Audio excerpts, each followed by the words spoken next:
Welcome. This will be a four-part series tackling the 4 points, the four main keys to the destruction of the education system in America, or what has made kids dumber and less proficient in basic reading and math.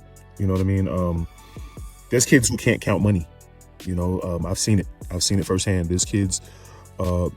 There's adults who can't count money. Simple things like this. I don't even really want to go into it, but this will not be a complaint video or a rant video. This will be a solution video. This is a solution video. I want to stress that this is a solution video. And I know there are people out there who like pigs love to wallow in their slop. And love to feed on negativity, and it's comforting to them. Negativity is comforting because negativity is familiar to a lot of people, and it's entertaining and amusing to a lot of people. But this is a solution video. Too bad, so sad. You know what I'm saying? Argue with your nose. So when it comes to the 4 points of American students getting dumber in American grade school students becoming dumber, the very first point. Yes, get mad, please get mad. Fatherlessness. A lot of these kids are dumb because they have no fathers. I said it. Take a picture, write it down. All right. A lot of these kids are dumb because they have no fathers. There's no fathers in the home. There's no fathers in existence. By 2024, only 33. I'm not going into the statistics. Just bear with me. Only 33% of high school seniors were ready for college level math, and only 35% achieved reading proficiency. So that means for every, and this is at the college level. So that means for every 3 college students, only one of them can actually do college level math, and for every 3 college students, only one of them can read. College, at the college level. This is crazy. Well, I remember when I was in grade school, when I was of grade school age, teenage, child age, whatever. I used to think like college kids were like so smart. I had like older cousins, and they were in college, and I was just like, wow, you go to college? And I grew up, let me date myself. I grew up in the in the era of the Cosby Show and A Different World, the TV show called A Different World, for those who may not know. And I remember the movie House Party 2 with Kid and Play. That movie alone inspired me to go to college. Of course, the show A Different World inspired me as well. But like when I saw what a college party looked like in Hollywood, I was like, oh, I can only imagine. What a college party would be like in real life. And that was my inspiration. It's, crazy enough. But I used to think college kids were just so smart. But look where we at now. This is where we are. If we have dumb grade school kids, eventually we're going to have dumb college level kids at some point. The data indicates that fatherlessness functions as a systemic force multiplier. One, it weakens the developmental infrastructure that builds disciplined learners. So fathers provide discipline. Fathers provide the discipline necessary to learn. The energy and the environment that men create provide the discipline and that it takes to learn. Removing the executive function scaffolding required to translate raw intelligence into functional academic competence. Being able to think for yourself, basically, that's what that means. That's what and now, of course, it's not completely black and white. You know what I'm saying? There's those roses in the cement, of course, the diamonds in the rough and the roses in the cement. However, especially in boys without fathers don't really know how to think for themselves, because mom is always wagging their finger in their face the entire life, telling them, do what you're told, and it's all about please mama, right? My mama said, and so yeah, of course, that little boy grows up to become what? Can he become a leader? How? You see what I'm saying? The executive function, thinking for yourself. When scaled across the educational system, this domestic collapse directly drives the softening of institutional standards. So yeah, so now they're not looking to pass; they're looking for progress. That's what they. And I'm gonna be candid. When I used to work in education, and there was always buzzwords. From the liberal left. And when they say the liberal left is entrenched, if that's a word, in the school system, it's true. It's true. From the training, the textbooks, so on and so on. I mean, those anything Anything goes, piercings on top of piercings on top of tattoos on top of piercings, people with the multicolored wigs and the weaves and the dyes. Yeah, they're all up and through the school system. Like it's sad. and they're part of the problem. They're part of the problem if you ask me. I'm no politicalist. Trust me, but they're a part of the problem. So the cognitive deficit, executive functional and paternal disclosure. The father's structural presence in early development provides a distinct cognitive and emotional environment that cannot be easily replicated. No matter how much you try, single mothers, no matter how much you try, you cannot replicate the presence of a father. The biological father, the father that actually cares, that actually has a duty to the child. When this variable is removed, the child's internal psychological guardrails are fundamentally altered. Once again, the child cannot think for themselves. They lack a compass. They lack that compass. The self-regulation vacuum, paternal interaction is heavily characterized by boundary-tested physical play and firm, non-negotiable consequence models. I noticed that too. A lot of fatherless children do not know, cannot comprehend consequences and repercussions. It's hard for them to comprehend. It's hard for them to have an internal clock or an internal system of knowing how much is enough and when to stop. When okay, you're good. Just chill. Quit while you're ahead. Children without fathers really lack that sense of, and it'll get into it. Delayed gratification. That's going to be the next point. Impulse control.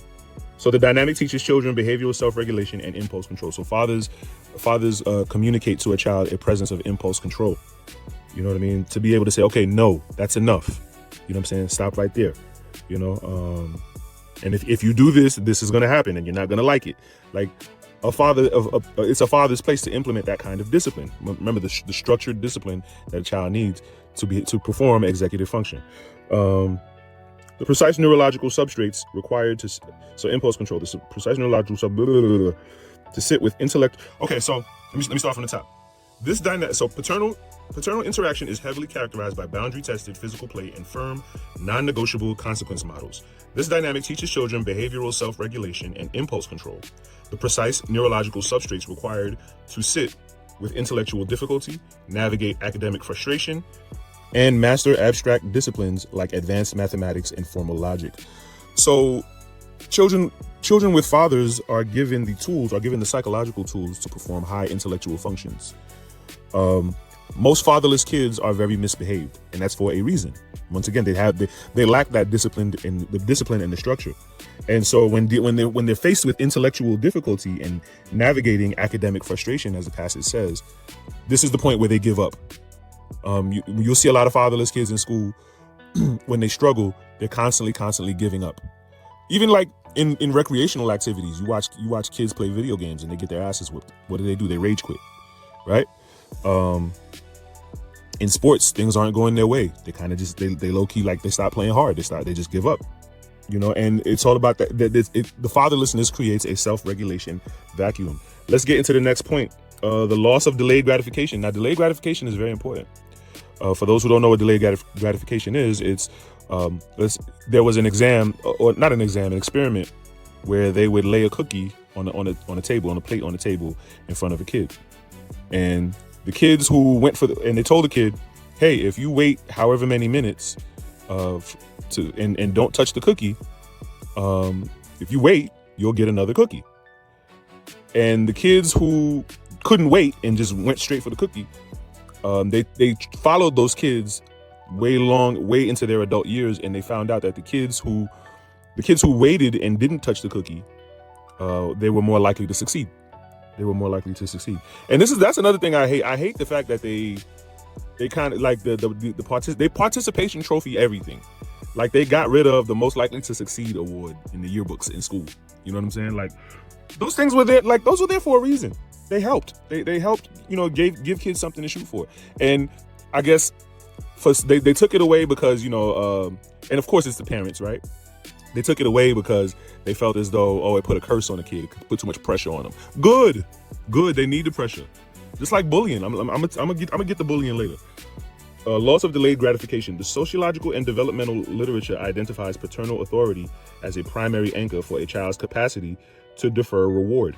In an era dominated by an attention bankruptcy flywheel, Delayed gratification is the precise muscle required to choose long-form, rigorous study over the instant dopamine hits of algorithmic media, i.e. TikTok, shorts, and reels. Without this paternal framework reinforcing long-term planning, the developing mind defaults to short-term reactive behaviors. So the conflict is inside the school doors. You have, what is it? A long-form, rigorous study. But outside the school doors or on their phones and on their devices, it's nothing but short-term, reactive, algorithmic media. You know what I mean? So this is the conflict. And what fathers in the home, once again, when you have that structure and that discipline, you know what I mean? You're more likely and able to focus on things that are more rigorous and that may take longer to figure out. And it may require a longer attention span. You know what I mean? And so this is the key. This is the benefits of delayed gratification. This is how delayed gratification works on different levels. And if a child is constantly being gratified with algorithmic media in short-term reactive behavior, you know, and just constantly receiving that instant gratification, they won't have the patience. They won't have the discipline, you know, to sit through long-form rigorous study. And so when these state tests come in, these kids are just filling in bubbles. They're not even trying to take the time out to practice to work the problems out, whether they do or don't know how to work the problems. You know, and this is how kids get dumber. This is how fatherlessness makes these kids dumber. But that's only if the single mothers care. That's only if the single mothers care. The discursive environment. Engaged fathers routinely introduce unique linguistic patterns. So the way fathers talk to their kids is different from the way mothers talk to their kids. And I think it's not even the way they talk. It's just a man's tone, just the voice of a man. It triggers a different part of the brain than a woman's voice does. You know what I mean? I grew up with my mother and my father, and I knew when my mother would yell at me, I would get annoyed. When my father would yell at me, I'd get scared. You know, it's a different energy. It's just a different energy. It's a different vibration. Engaged fathers routinely introduce unique linguistic patterns characterized by more demanding, inquiry-driven discourse and exploratory problem solving that challenges a child's cognitive adaptability. I know for a fact when I talk to my son, I talk to him like he's stupid. That's counterintuitive to the title of the video, right? I say, well, what do you think? I ask him questions like, well, what do you think? Well, what do you think should happen? Well, then where do we go? What do we do next? You know, where do we begin? And you put the ball, I speak to a child in a way to put the ball in their court and make them feel like I'm following them, you know? And I notice that really sparks them. They're like, oh, shoot, I got to think of something. And I know, for me, I remember when my parents used to work with me, and I used to get things wrong or I couldn't figure something out, they would get upset at me. God blessed me with the opportunity to have worked in education. I know well enough not to get upset at a child for not being able to figure something out. Not everybody has that temperament, you know what I'm saying? And I get it. I get it. But yes, the way men talk to children is very entirely different to the way women talk to children, and most importantly, a man's voice in the house consistently every day. You know what I'm saying? When they wake up and when they go to bed, you know what I'm saying? It makes a difference. It makes a difference, and it makes more so of a difference with a biological father. Single mothers, hello, anybody listening? All right. The erasure of this interaction contributes directly to a narrower baseline vocabulary and lower operational stamina. This is what we took. This is relative to the long form rigorous study that we mentioned before the child ever sets foot in a classroom. What it's basically saying is that fatherless children have a limited vocabulary. And one of the key indicators of stupidity is a limited vocabulary. You know what I mean? Like this is live and direct. It's live and direct. The systemic spillover, exporting domestic crisis to the classroom. The generation of disruptive peer effects. Children from fatherless backgrounds exhibit higher average rates of emotional dysregulation, chronic absenteeism, and oppositional defiance. Baby's kids. They don't die, they multiply, baby. They don't die, they multiply. So higher average rates of emotional dysregulation. Well, because they're raised by their mothers. They're raised by someone emotional, so only know how to act the only way they know how to act is emotional. Whether they're a boy, yeah, they think being tough is being a man. But a lot of times their idea of being tough is actually being emotional. They don't even realize it. Most boys, you'll see little boys in school, and you could almost tell the ones who have fathers and the ones who don't. You know what I'm saying? You can almost tell the ones, and especially the most misbehaved ones. You know what I'm saying? But then again, a lot of the misbehavior comes from the lack of competence. They can't grasp the material, so they get bored and then they want to act out. But when these students are placed into a general education classroom under modern, universal, full inclusion policies, their behavioral crises are exported directly to the peer group. Okay, that's using a lot of jargon. Let's move on. The warden shift. Because a critical mass of students arrive at school without having internalized basic authority, having a father at home, and boundary structures, having a father at home, with internalized basic authority and boundary structures at home, took the words out my mouth, teachers are forced to spend 30 to 50% of the instructional time on de-escalation, behavioral management, and containment. Basically glorified babysitting. That was one thing when I worked in education. That was one of the most, I wouldn't say one of the most heartbreaking things I learned, but it kind of sealed the deal for me. It sealed the deal a lot for me, was when I realized that public education is public housing. And you basically, a lot of times you have to do a lot of babysitting, because you're pretty much trying to keep these parents out of jail by letting their kids come to school. And so if the child does nothing, they're going to get passed up anyway, and so on and so forth, right? And I can't wait till the next video where we get into the No Child Left Behind and how I think next to fatherlessness, the fatherlessness is more external, right? It's more of an external layer. But the No Child Left Behind, that's a very internal thing to the education system. And I don't know why we haven't reversed it. And I think we're going to get into that in the next video. But let me not digress. So yeah, teachers with all these babies kids in school, teachers basically have to become glorified babysitters, and it takes away from the instructional time. And they can't really teach the way they need to, because these kids don't know how to act. This directly robs average and high achieving classmates of critical learning time. And yes, the smart kids and the kids with fathers who know how to act, they suffer because these ratchet ass kids don't know how to do what they're supposed to do, or do what they need to do in order to at least get by. The institutionalization of softened standards, no zero grading policies, granting an automatic 50% score for missing work to prevent mathematically impossible recovery. I gave zeros. Fuck that. I gave zeros. You just a dumbass motherfucker. You getting a zero. Fuck out of here. I gave zeros. The detracking crisis, eliminating ability-based honors, and this is the participation trophies, and remedial tracks to mask the widening 70% gap between the top and bottom 10% of performers. And yes, especially a lot of administrators and industry executives in the education field, they know full well. They see the test scores. They know full well how stupid those kids are. And a lot of they're looking at the numbers from elementary school on up, and they know that these kids been dumb before they ever got them. Whether it's the middle school, high school, so on and so forth.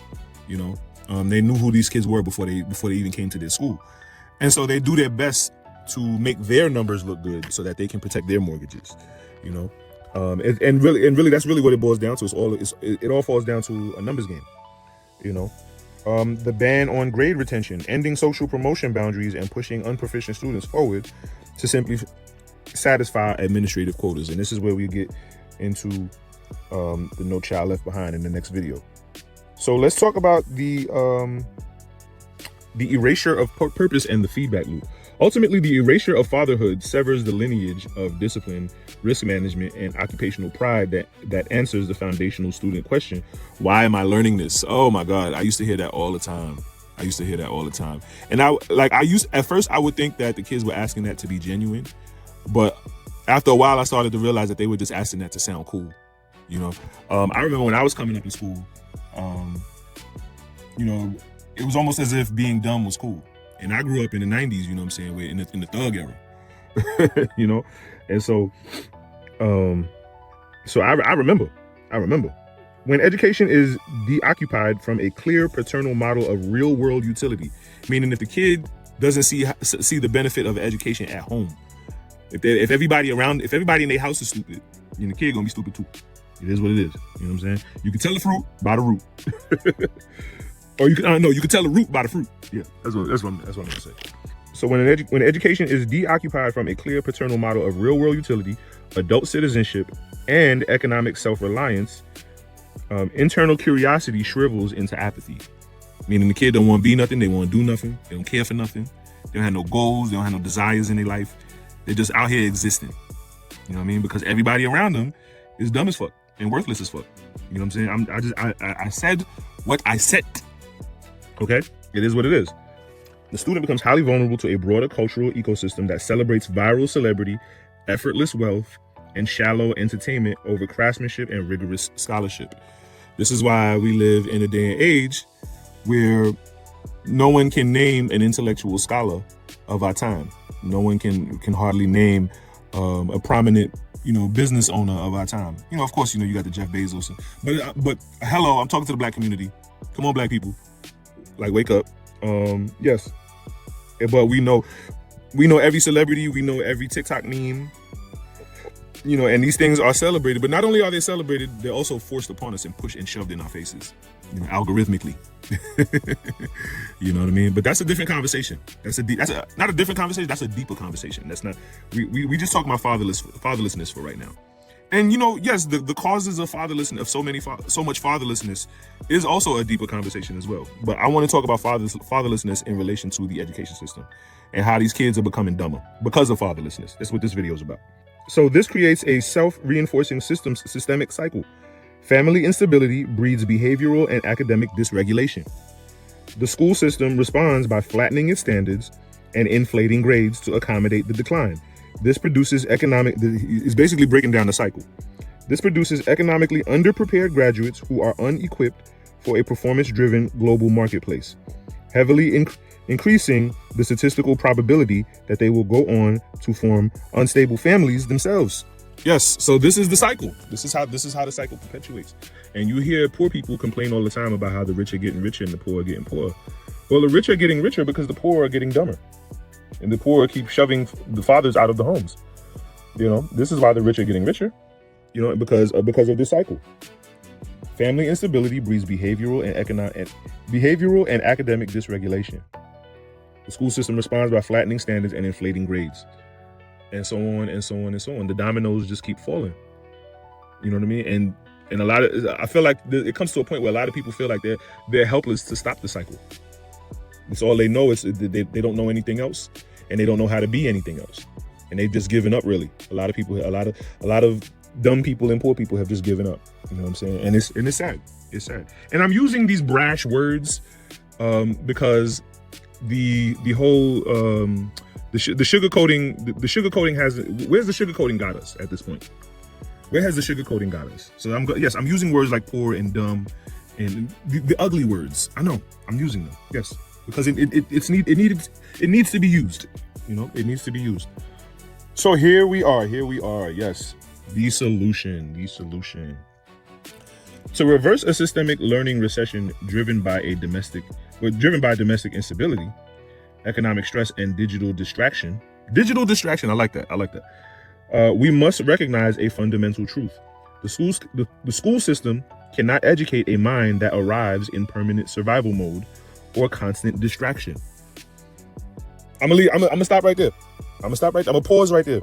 The school system cannot educate a mind that arrives in permanent survival mode or constant distraction. These kids come into the school stupid. It ain't the school system's fault. Stop blaming the school system. Stop blaming the teachers. Stop blaming whoever's easy to blame, and blame yourselves. Your kids are dumb, ma'am. Your kids are stupid, ma'am. Stop blaming everybody else.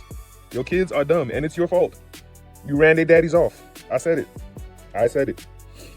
Because we cannot instantly rebuild the broken American family structure by legislative decree, public policy must shift from a model of symbolic equity to a model of institutional scaffolding. Wait, shift from equity. That was a big word when I worked in education. And it made me sick, really. It made me sick because I saw the poison. I saw the subversive, let me just slide this in, you know what I mean? We talk about equity. A lot of the motivation behind equity was babysitting and coddling, and taking away the dunce caps, you would see the diagram where you have a tall kid, you have a short kid, and a kid in a wheelchair, and they all want to look over the fence. And so, tall kid had no problem looking over the fence, but the short kid, he'll give him a stepping stool, and then the kid on the wheelchair give him a little ramp. And now we have equity, right? But I think it was more to it than that. I think it's not that simple. It's not that simple. That's really, it sounds good, it looked good, but it's not really that simple. Schools must be transformed into rigid, high friction environments. We need to challenge these kids. We need to challenge these kids and give them the opposite of what they're getting on their devices. You know what I'm saying? Piss them off a little bit. You know what I'm saying? They're going to learn. When they get upset enough, they'll learn. High friction environments that intentionally compensate for the erosion of domestic structure. Protect student neurological hardware and rebuild academic ceilings. Challenge these kids. Challenge them. Push them to want more. Let them know where they stand. Let them know they stupid. And make them want to be smart. Make smart cool again. Make being smart cool again. The solution requires a coordinated, 4-tiered cognitive restoration framework. Since impulsive, algorithm-driven technology acts as a cognitive solvent that fragments working memory, schools must be legally and structurally repositioned as phone-free zones. Phone-free zones. That's crazy. I know it's crazy, right? The absolute away for the day phone mandates require all personal digital devices to be secured and locked in. And I think the school system is moving towards that direction. Like little phone lockers, little phone ports where, where you can dock and charge your phone and lock it away. You know what I mean? That's the wave. It's coming. Reverse cognitive offloading. Restrict the use of generative AI. Nah, not in this day and age. You can't. Yeah, I'm not rolling with that. Pillar number 2, decouple behavioral crisis from general instruction. We must protect finite instructional time by stopping the warden shift, ensuring that it's a single. So basically, stop babysitting these kids. Ensuring that a single student's domestic or neurobiological dysregulation does not tax the other 30 other children. So basically, get the dumb kids out the room. That's it. Start segregating. They need to start segregating the kids again. And this is another thing I want to get into with the no child left behind thing as well. Establish dedicated alternative placements. Students with acute emotional dysregulation, chronic absenteeism, or oppositional defiance must be placed in a separate, highly structured, intensive therapeutic classrooms. Yeah, they can't don't. If you're gonna put them in them other classrooms, don't think that you could teach them. They're not in a position to learn. A lot of times, these kind of classrooms are used as like a punishment. You know what I'm saying? The kids act up, they get what's called, in some states, they get what's called ISS, right? I forget what it stands for, right? But and that serves as a kind of a punishment. But nah, I think at some point, it don't need to be a punishment anymore. And a lot of administrators feel as though when you stash kids away like that, it takes them away from instruction. They take themselves away from instruction. They ain't learning no way. You know what I'm saying? So you got to do something different. Return to objective ability tracking. Reinstitute merit-driven honors. Yeah, reward the smart kids. Reward the smart kids, and the dumb kids gonna want to be smart too. I used to do a thing where I would give a quiz, and the highest scoring student, I'll give him real money. I'll tell them, like, listen, this is what being smart gets you. You know what I'm saying? You're not necessarily gonna be rich, but if you apply that intelligence, you're gonna live a decent life. You're gonna live a good life. You're gonna be all right. You know what I'm saying? And I would show them, and I'll put my money where my mouth is. You know what I mean? Human beings are reward-driven creatures. You know what I'm saying? So yeah, reward the smart kids. Reward the smart kids, and the dumb kids gonna want to be smart too. Abolish administrative metric gaming. Eradicate no zero grading floors. Unlimited reassessments. Yeah, man. If you fail, you fail. That's it. ain't no retakes. And automatic social promotion. Yeah, the no child left behind. Get rid of that, please. Pillar number 3: institutionalize executive function scaffolding. Where family instability and father absence have created a vacuum in boundary testing, self-regulation, and delayed gratification, the school infrastructure must pivot to intentionally supply that framework. So the missing domestic asset. So the one missing domestic asset is paternal authority, fatherlessness, and consequence model, fatherlessness. So the institutional scaffold countermeasure will be rigid accountability protocols, enforce strict behavior boundaries, firm penalty structures, and objective non-negotiable standards for conduct and assignment completion. Just be hard on them. Be hard on them. They need it. They need it. They need it. Yes, these kids need it. The next missing domestic asset, household supervision, time poverty. Parents got to work a lot. You know what I'm saying? Those are economic factors. Those are more external. You know what I'm saying? That's a deeper, longer conversation. We're not gonna touch that for right now. But so institutionally, mandatory extended day study cohorts. Now that can also be an economic thing too, because now you got to hire more manpower, more man hours to practically babysit these kids, right? Transition high poverty schools to a 3 p.m. to 6 p.m. mandatory phone-free study block. And then those are dinner hours, those supper hours, so you got to feed them too. Homework is audited, small group tutoring is provided, and focus is trained under direct supervision. That's an economic thing. Another missing domestic asset is delayed gratification framework. So institutionally, you can scaffold that by instituting high friction environments, intentionally cultivate patience, craftsmanship, and long-term goal setting through long-form writing, multi-step problem solving, and project-based learning. So basically, you got to think a little deeper. Force these kids to think deeper. Challenge them, piss them off. They need it. Piss them off. They need it. Targeted biological intervention. Because learning is an energy-intensive biological process, schools must directly mitigate the allostatic load, which is the chronic stress, wear, and tear of poverty. This requires enforcing strict nutrition standards, and I think the school systems are already on that. Yeah, they're good with that. So the last pillar, restore real-world purpose. Combat deep student apathy and answer the foundational question, why am I learning this? Education must be explicitly recoupled to real-world utility. And I think the school system is on that too. A lot of math problems are similar to real-world situations. Like, okay, Sally has a Netflix subscription. She pays this much per month. You know what I'm saying? What's her annual bill gonna be? Like something like that. You know what I'm saying? Like there's real life situations in a lot of these. The school system is getting good with that. Elevate a culture of craftsmanship. Yeah, give these kids a skill. Give these kids a skill, man. So these are the solutions. So the solution to the 4 pillars of the solution to fatherlessness in the education system, fatherlessness in the homes, which affect the education system. We need to rebuild the attention architecture. You know what I'm saying? As far as the devices, take the pacifier of the device out these kids' mouths. You know what I'm saying? And get them to focus and think deeply, challenge them. So pillar 1, rebuild the attention architecture. Pillar 2, decouple behavior crisis from general instruction. You know what I'm saying? So put these kids in alternate classrooms, you know what I'm saying, who don't know how to act, and don't make it a punishment, make it a normal thing. Say, hey, you don't know how to act, you stupid. So sit in this classroom and let's figure it out. Let's figure out how to act. You know what I'm saying? Let's give you what you ain't get at home. You know what I'm saying? And that takes some manpower, and it takes some thought and some sort of, it's a deeper pillar number 3. Institutionalized executive function scaffolding. Challenge these kids. Challenge these kids. Make them think harder. And in the long run, it's gonna make them smarter. If they think harder, they'll think smarter. And then pillar number 4, restore real world purpose. Show them kids why they're learning, why they need to learn what they're learning. Show them why they need to. And if they're never gonna use it in life, let them know. You know what I mean? I used to tell kids, hey, if you want to work at the fast food joint, you don't need to know this. But if you want to get a degree so you can get a decent job and, have a decent living, then you need to know this.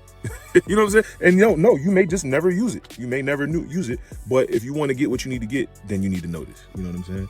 There's a reason for it. This is how we fix stupid. This is how we fix the fatherlessness in the home. This is how we make up for the fatherlessness in the home that is making kids dumber in school. All right. So in the next video, we're going to talk about the No Child Left Behind and how this demon has ruined the American education system.